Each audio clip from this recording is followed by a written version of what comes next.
Members will now go to item 14, and this is our review of the residential provisions in the Auckland Unitary Plan, and welcome Celia Davison and Kieran Power, and there are others that have been working on this too, like Elizabeth Lee and Chris Butler. So there's a few different sections to this. Chris, you're here. Welcome. So while we're going to address the IRDs, the integrated residential developments, there are other components as well. Celia, are you going to lead off? Sorry, yes. Yes, so I'm just introducing myself, Celia Davison from Plans and Places. Introduce yourself.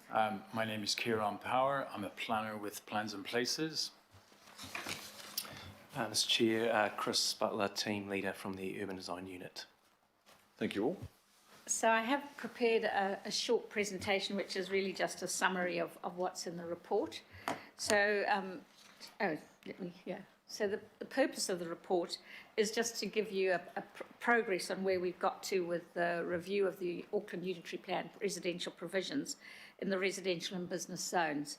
We're also looking to get direction on how we progress the universal access work that we've done in the residential development space. And we're also just noting that we did present at a workshop to you in September on that. And then we're also looking to get endorsement to progress a plan change for the integrated residential development. And we have also presented that to you previously at a workshop in June. So in terms of implementing the residential provisions, this has really come about as a result of some of the recent housing developments in Auckland, but also in relation to the sort of really huge growth in residential developments that's been happening across the Auckland region. And this has raised a number of concerns relative to the poor built form and amenity issues, health and safety issues, higher operational maintenance costs than anticipated, and adverse effects of specific activities in residential zones on the amenity values of the surrounding area in which they're located. And also and I think we presented this to you probably about a year ago, some of the work that we did around the terrace housing and apartment building zone, where we felt that the provisions were actually acting as a barrier to the delivery of quality housing intensification in Auckland. So we have done quite a lot of monitoring in this space, and this is also relative to the work that we did on monitoring the RPS section, the Regional Policy Statement section of the plan relative to the quality built environment. And as a result of that, we then presented the work that we have workshopped with you, the one on the IRDs, the universal design and accessible housing, boarding houses and private ways. So that's really the main work that we've done with you today. In terms of progress, so this is a complete sort of list of what's going on. So the rainwater tanks, we have already started a plan change, and that's now proceeding. It's been notified, and this was really in response to the water shortage facing Auckland. So progress has been made quite quickly on that particular issue. And then again, the IRDs, we're looking to get endorsement for a plan change. Boarding houses, we've recommended that goes through an advocacy process, largely because, again, we have this issue which relates also to the universal design around the Building Act being the main vehicle for really progressing controls relative to that. Childcare centres, we looked at that and we came to the conclusion that that should actually go forward through the full review of the Auckland Unitary Plan. The universal design, we're seeking endorsement for continuing an advocacy approach. And then we're still looking at outdoor space and outlook space. The other area that we presented to you is on private ways, and just to let you know, we have set up a cross-council task force on that, and we're getting a lot of a lot of interest from the different parts of council to working on this, because it is a really problematic area, having private ways, and we need to look at whether or not we can do a plan change for this, so that we can get some of the matters sorted out.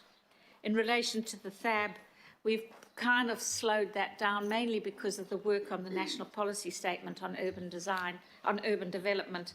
There's a lot of work going on in that space, and we're probably going to be bringing a comprehensive plan change to you on that later in 2022.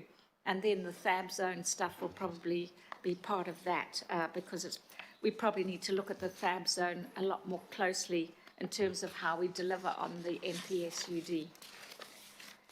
So we've also had a number of other topics, and we had a big list, I think, that we brought to you previously.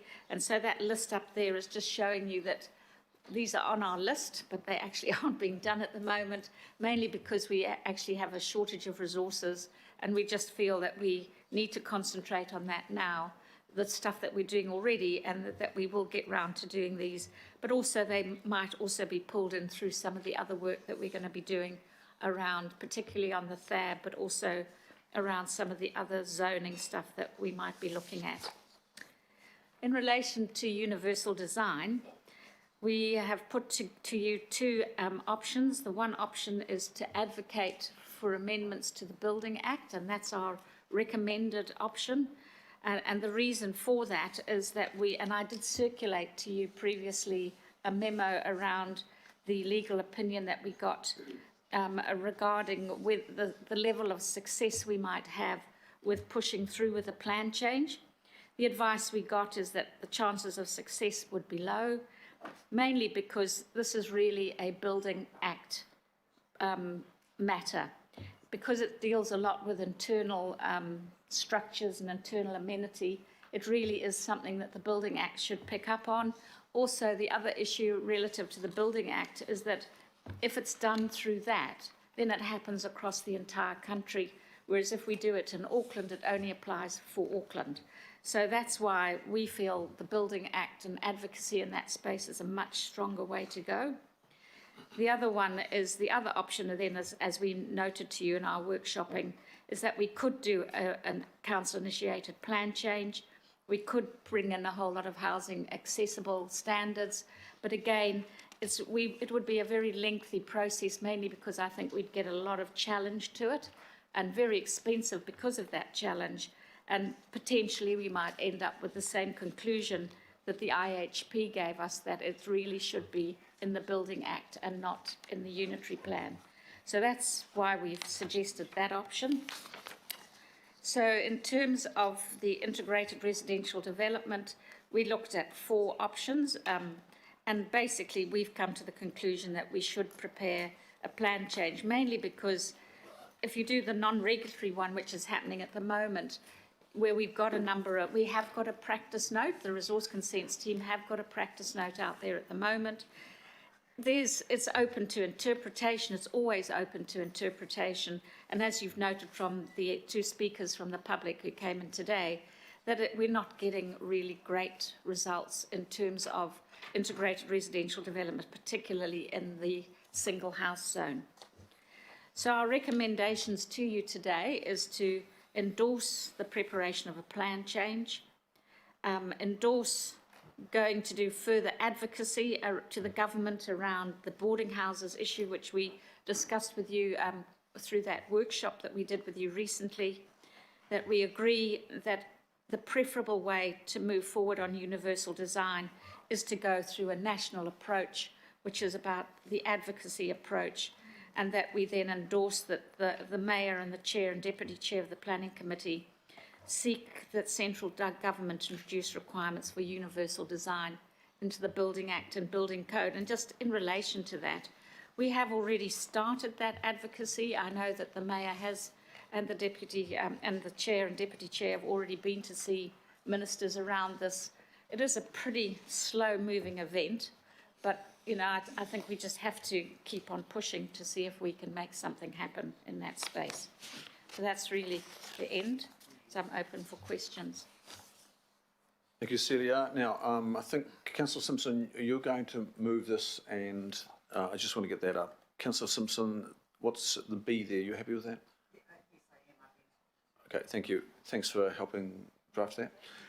And Councillor Walker, would you like to second? Happy to second. Thank you. Now, Councillor Simpson, question. No, you're good? Okay, questions. Councillor Casey first, please. Comment. We'll go to question from Councillor Walker. Sure. Just got a question. Given the need for us to ensure that some of these things, and looking particularly at the integrated residential development provisions to take effect as soon as possible, and I'm mindful of some other instances where things have not always gone according to plan in that respect, are we on track to ensure that the way we progress this one, that it will take effect, you know, on notification? We can look at that, yeah, but I think you've got to have some quite specific reasons to get immediate legal effect. There is a portion in the RMA which sets out when you cannot have immediate legal effect, and usually it's where it's of national significance or like a heritage item. I mean, we'd have to look at that, but I think it might be difficult. Yeah, Karina, do you want to answer that?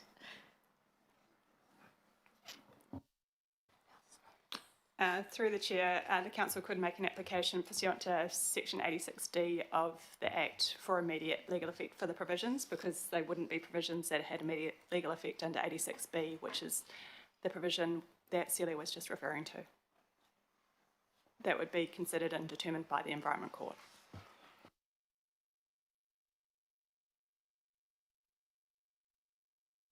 Shot of that? Are you suggesting it's difficult?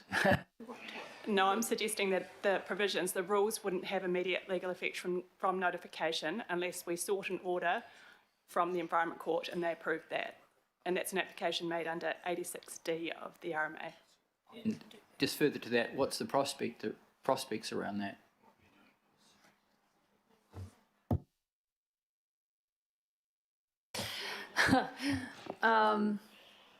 My view is it would be quite a low chance of it, because while the matter is important, you know, to many people and to Auckland from at a national level, I don't think there would be much, if anything, in here that would have such national significance that a court would say, oh, this has to have kind of immediate legal effect, it's that important. That's my view. I think it's a pretty low chance. Thank you. Other questions, members? Just one from me. Paragraph 5 and your slide concerns me. So paragraph 5 reads, investigations into the following topics are on hold until resources become available. Now, probably this is for our Director of Strategy. You know, we've made some budget decisions and the organisation's got to carry on doing its work. This is really fundamental work. These are matters that have been raised politically by our councillors, IMSB members, by our local board chairs and members, and there's probably a few other things in that list too. So there is an expectation that we as a planning committee take charge of those concerns and start to address them. Now, I don't want to let paragraph 5 just slide by as narrative. Director, can you just give us a sense that we are likely to be resourced and that we will be progressing our responsibility in these areas? So, look, the challenges that we're under, you know, are important enough for us to, you know, to tell you that we don't have the resources to be able to proceed on these matters as quickly as we want. So this is really a question of pace and timing. It's not about not doing it, it's about when we can do it. So we want to be honest with you to say that we are not able to do this as quickly as you probably expect. That's as it currently stands, and I know the team is continuing to work on prioritisation, and I'll keep working with them on that. And it may be that at a point we need to work with you about, well, what are our priorities? You know, maybe we need to come back to you at some point and just say, look, this is the reality here, and you may want to help us make some different decisions. This is not us backtracking on resolutions of the committee. This is us trying to prioritise when we can, and it will be a matter of pace. This won't be the last time you'll hear from us on this, you know, in this nature. We want to work with you on it, but we also want to be a bit honest with you about the realities too. Can I just add to that? Sorry, so just to add that we haven't actually stopped doing that work. So we're still doing the monitoring side of it, because we are, as we do the monitoring, we're looking at all the different issues. And we are doing work on outlook space and outdoor space. So we are, in relation to those, some of these matters do get pulled into that work. So it's just that to do extensive work on it at the moment, we just have, as Megan said, we just have to pace it. So we are doing it, but they aren't going to happen as quickly as we had hoped previously. Okay, look, good to hear that. I'll take Councillor Dalton because I think it's on this topic. It was just on what Megan was talking about. We need to find that tipping point between governance and ops. So we are making informed decisions around the opportunity cost on savings within what will be the 90 million. I think it's going to impact not just on staff, but what we can output, and then the cost rolls on. So it's very difficult to decision make when we're only looking at a bottom line, and we're not looking at the costs that are actually on the other side of that bottom line. So if that conversation could happen somehow, I'd appreciate it.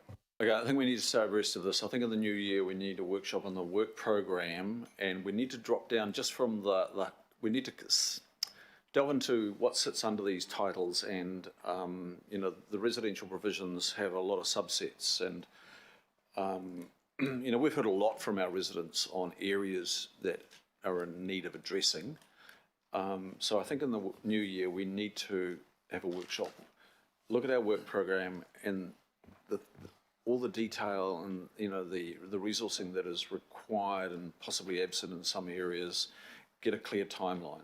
My second question is relates to the former Minister Ginny Solis's letter at page 251, and it relates to universal access and progressing work there.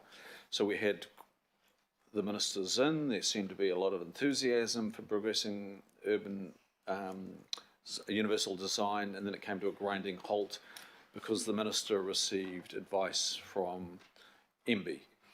MB then said that it had commenced work on what they termed the strategic roadmap for access and facilities and buildings. Does anybody know the status of the MB work? Has it been completed? Not to my knowledge, it hasn't been completed. Look, on behalf of Councillor Casey, the Deputy, Councillor Bartley, the Deputy Chair, and I think actually Councillor Casey, you've been abreast of this particular issue as well. We need to go back to MB and find out where they're up to on that, because that letter was from some time ago. There was a commitment to the work. We need to find out exactly where it is in MB's work program.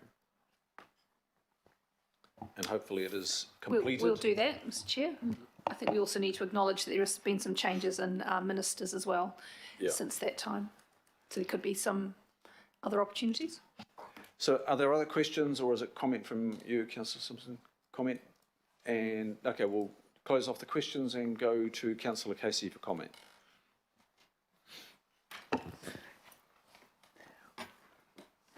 One of the most memorable moments in the last year before the change of council in October was a presentation to the former Community Development Committee by the Disability Advisory Panel on the subject of accessibility. And before the panel, the then chair of the Disability Advisory Panel talked about his struggles with his partner to get anything to live in across Auckland. And there's nothing like hearing it from the people most affected And here we are, and I absolutely accept, as I did when I swallowed the dead rat over exclusionary zoning, there is another one here to swallow, because I accept, Celia, your advice. It's your professional opinion, and we have to do that. But it's really, really hard to take when you look around and you see people who can't afford to live in our leafy suburbs and who just physically can't, even if there were houses. And we're still building stuff, as we saw up in Hobsonville. We're still building houses that are not available to... How many, Celia, 2 to 5% of all housing in New Zealand is accessible, is that right? And yet all we can do is send Chris and Joe to Wellington. Well, how about adding another thing, just for me, like an F? And that is we seek urgent talks with, I'm going to talk about boarding houses as well, that's Porter Williams. We seek an urgent meeting with Megan Williams, and it's not Megan Williams, isn't it? Woods. Who's Megan Williams? Megan Woods, as a committee. And I'd like to include our disability advisory panel, because that's why we have them. They are the ones that keep pushing us from the back when, you know, when staff say that this is as far as we can go. We need to keep pushing on every front whenever a door opens. And so, happy to endorse the resolutions, but if we can just an F that invites Megan Woods to come to Auckland to talk again. This is a new council. This was last term. New council, new disability advisory board, and I think I want to talk to her. I want to say what I was going to say to you. I want to say it to her. Not that you're not doing a great job, we are, but the more people who can bang the table, the better. And I think if we invite our disability panel to be part of that, there is no finer way to get the message across. And as for, again, the dead rat on boarding houses, this time there's nobody we can bring with us to the table to help negotiate. And new minister again, we haven't seen any ministers up here in Auckland of the new term. And so it'd be really good to, again, talk to Porter Williams and those councillors who have boarding houses, who have been in these disgusting places, and I know that we're doing a lot of good work, but they are still being built and people are still living in substandard conditions. Women and children shouldn't be in there. We're not building for them. Nobody seems to be interested in minimum standards. I am. And as you said, Celia, it's not about Auckland, it's across the country. So if you can add a G, which would be Let's work on that. to invite Porter Williams to come and discuss the real problem of boarding houses in Auckland and some advocacy from this committee. Thank you. So I just need to get my ministers right here.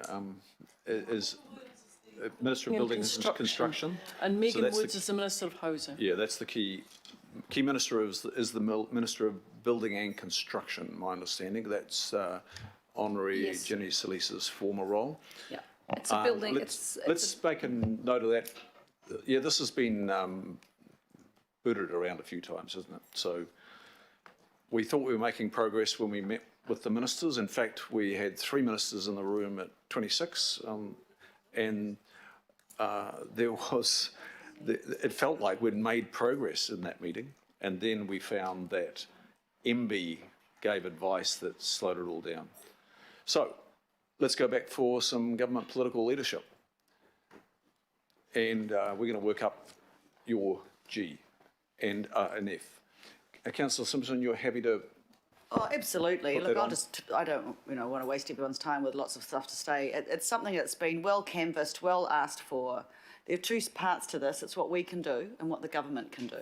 And I think it's about, just back on your comment on resourcing, Megan, and to you as well. I think, that's what the LTP's for. LTP is for highlighting what you need and prioritising the work program that goes with it, and then making that work within the LTP. So they're a little bit concurrent.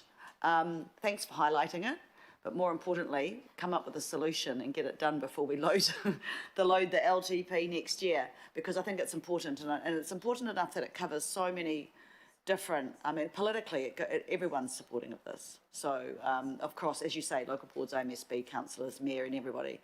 So let's partner up with government and try and get it sorted.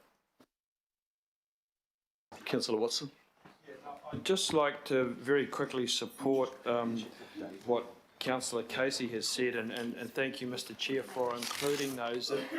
And it probably goes to our wider communications with government and what's the best way to do it. Now, I still remember vividly that young man that was talking about his experiences around Auckland, and that, I don't know how many years ago that was, it's a few now, and that's really stuck in my mind. So every time it comes up, I think of that man, I think of the terrible plight he and his wife went through, to the point where, you know, it was just about basically destroying their relationship. Now, my concern is that in our engagements with politicians, we need those people speaking to them, because the kind of exchange of academic viewpoint doesn't really cut it. Obviously doesn't cut it, because we're in a similar position now. So I'm not exactly sure what the answer is, but I think in instances like that, certainly as it goes to that universal design,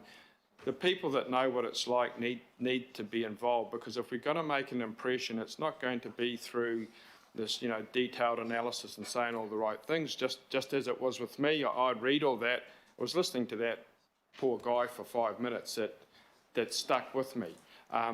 So, Mr Chair, I think you've got a pretty strong message here in terms of us perhaps upping our game a bit in terms of tactical and awareness and impact to get through to the key people in government and to get them to see what we've seen, because if we don't, then it'll be another couple of years and we'll be, you know, going through the same process. So I think we need to put a little bit of thought into, and this doesn't just occur to this issue, how we can best impact Auckland Council and our region on the key players in government, because that obviously, despite the best efforts of a wide range of people, haven't hit the mark in some very important areas to date.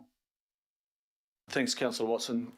Really good points. I think they're in common with us all. So we're just reiterating things here, which is strong. Councillor Fletcher. I want to endorse those comments, and I would like us to see a more humane response on this. But I think we have to face up to the fact that we have not been, Auckland Council, not just on this issue, but on a whole range of issues. We have to become more strategic advocates. And maybe in a governance sense, we need to think about how we can become more effective. My question is to Megan. Megan, even if we somehow miraculously grow money on trees, is the issue of resourcing solely about money, or is it about the availability of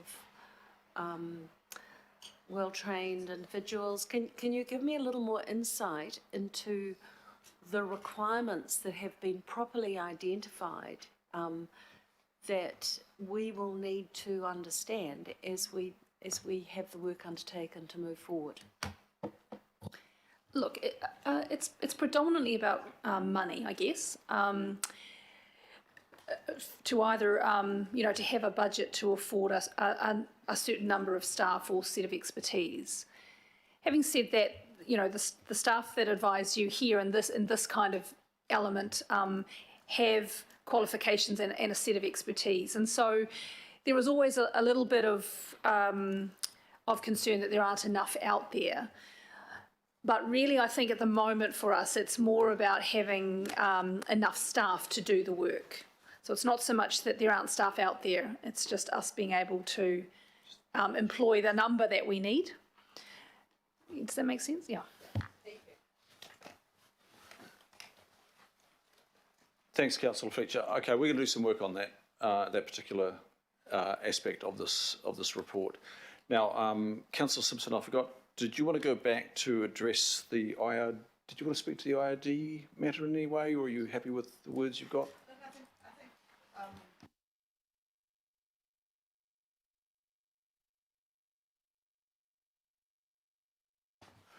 Okay, it's moved and seconded by Councillor Simpson and Councillor Walker. Oh, have we got the... Where did we get to with the...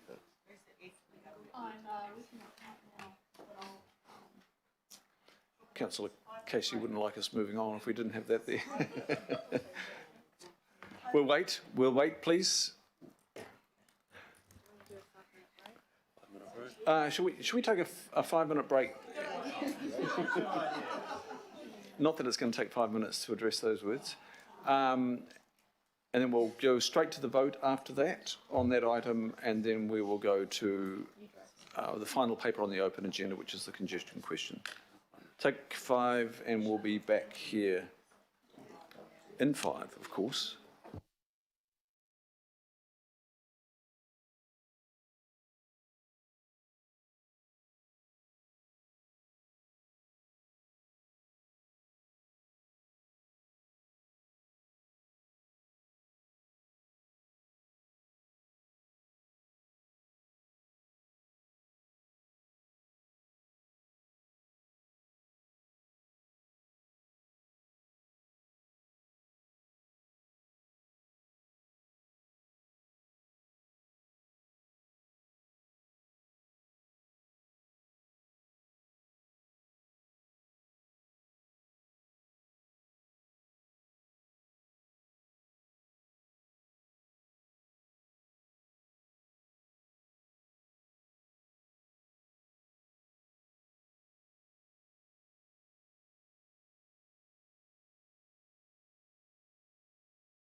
show the additional words. Councillor Casey, you're comfortable with those words? You're familiar with them? And the mover and the seconder are comfortable, and we'll go straight to the vote. All those in favour say aye. Aye. Contrary, no. Declare that carried. I think the disability panel's been put in both, and it's just the second one for accessibility. So I just seen it. Just Okay. First Committee's happy for editorial rights to be. boarding house standards has got not a lot to do with the disability advisory panel. They can't get into them either. My bad, Mr Chair, that's great, thanks. We'll just remove that, thank you. Cheers. Thank you. Thanks, staff. Celia, Karen, and Chris, appreciate your work on that. Thank you so much. Okay, we're going to item 15.